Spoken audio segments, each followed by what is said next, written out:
السلام عليكم ورحمة الله وبركاته. معكم محمد في غنصة مكاوي. اللهم صل وسلم وبارك على سيدنا محمد وعلى آله وصحبه أجمعين. بسم الله الرحمن الرحيم. منسوش تدعوا لأخواتنا في كل مكان يا رب العالمين. ادعوا لأخواتنا وربنا ينصر أخواتنا في كل مكان يا رب العالمين.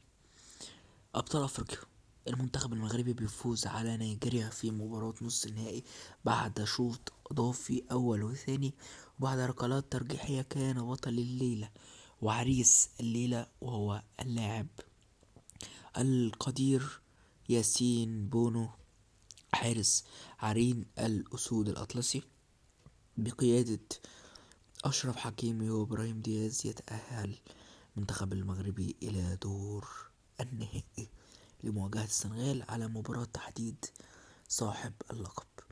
عام مغربي بامتياز، موسم مغربي، حصاد مغربي بعد مشروع قوي جدا جدا جدا يستحق الاحترام والتقدير.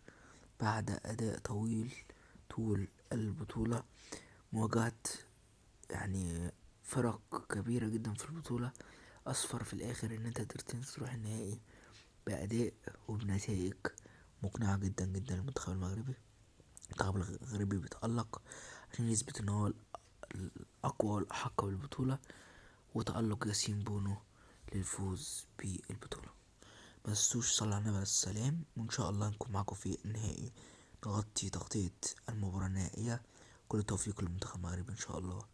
السلام عليكم ورحمة الله وبركاته. كان معكم محمد فوز مكاوي. صلوا على النبي عليه السلام ودعوا لأخوتنا في كل مكان. والسلام عليكم.